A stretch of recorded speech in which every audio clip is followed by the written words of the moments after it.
साहब ये जो है ना, ये काम जब सैंक्शन होता है तब काम में डिस्टर्ब होता है, हमारा पास जो नॉलेज है, इसीलिए चाहे तो सीआरपी लगा के भी वो काम को पूरा कर दी।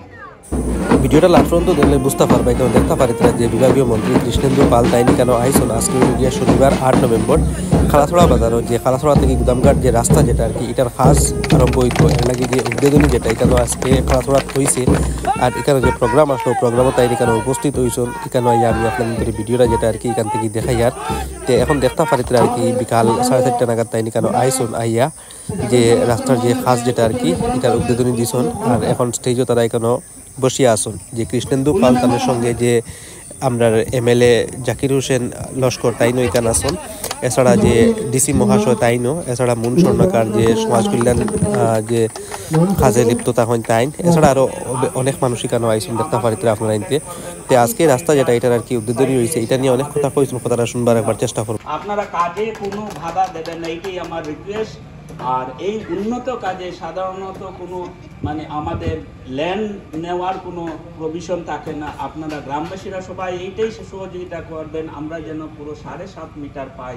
যদি আপনারা সহযোগিতা করেন আমরা পুরো 7.5 মিটার করে বানিয়ে যাব রাস্তা, এটি আপনাদের কাছে অনুরোধ।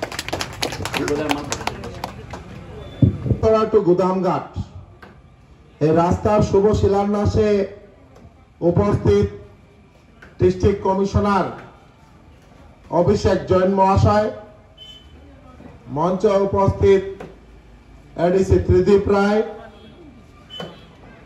এই কনস্টিটিউয়েন্সির বিধায়ক জাকির হোসেন ভাই,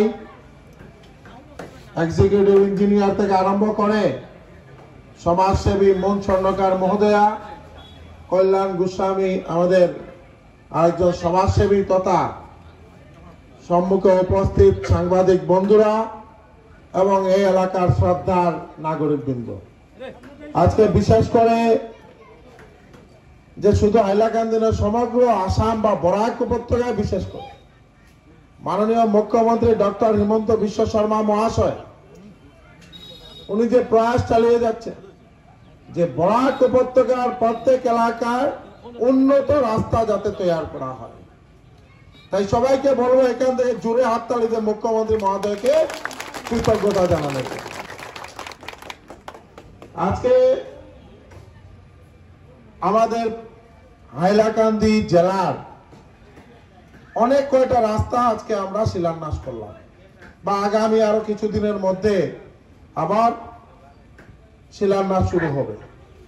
প্রায় আমাদের এখন পর্যন্ত প্রায় 70 থেকে 80 কোটি টাকার কাজ এখন পর্যন্ত শিলান্যাসের পথে আছে।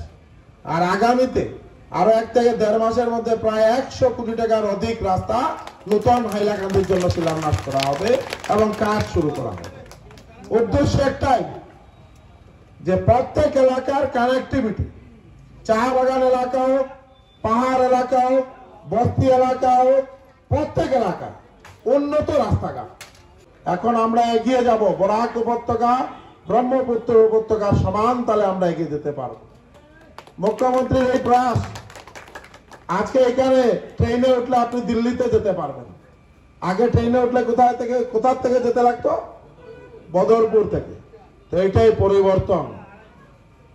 পরিবর্তন যে আমাদের প্রধানমন্ত্রী নরেন্দ্র ভাই মোদীজি বা আমাদের মুখ্যমন্ত্রী ডক্টর হিমন্ত বিশ্ব শর্মা মহাশয় প্রত্যেক এলাকার সমন্বয়ের জন্য, বিশেষ করে উত্তর পূর্বাঞ্চলের এবং বিকশিত ভারত হিসাবে প্রতিষ্ঠিত হতে হলে উত্তর পূর্বাঞ্চল সব থেকে বেশি উন্নয়ন করতে হবে। আগে আমরা বর্ষার সময় আমাদের গুয়াহাটি যেতে হলে, দিল্লি যেতে হলে অনেক কষ্ট করতে হতো। আজকে মহাসড়কের কাজ প্রায় 90-95% কমপ্লিট হয়েছে। আবারও নতুন করে মাননীয় মুখ্যমন্ত্রী ডক্টর হিমন্ত বিশ্ব শর্মা মহাশয় উনি যে উদ্যোগ হাতে নিয়েছেন যে বরাক উপত্যকা বা ত্রিপুরা টোটাল রাস্তার ব্রেথ হবে 7.5, রাইট সাইড পেভ শোল্ডার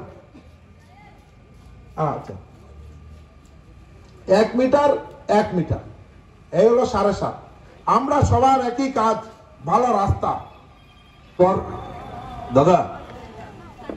দাদা এই ইয়েটা মানে না 100 মিটার জায়গা আমরা যদি 500 মিটার জায়গা আমরা ডাইরেক্ট করে দিলে বান্ধব সমস্যার সমাধান হয়ে যায়। এটা খুব খুব ইম্পর্টেন্ট। আমরা সব রাস্তাঘাট হয়েছে খালি বান্দর লাগিয়া আমরা 6টা বাগান থেকে লিয়ে সব মেসাকার হয়ে যায়। 100 मीटर जगह আমরা ऐसा ये जो है ना, ये काम जब सैंक्शन होता है तब काम में डिस्टर्ब होता है, हमारा पास जो नॉलेज है।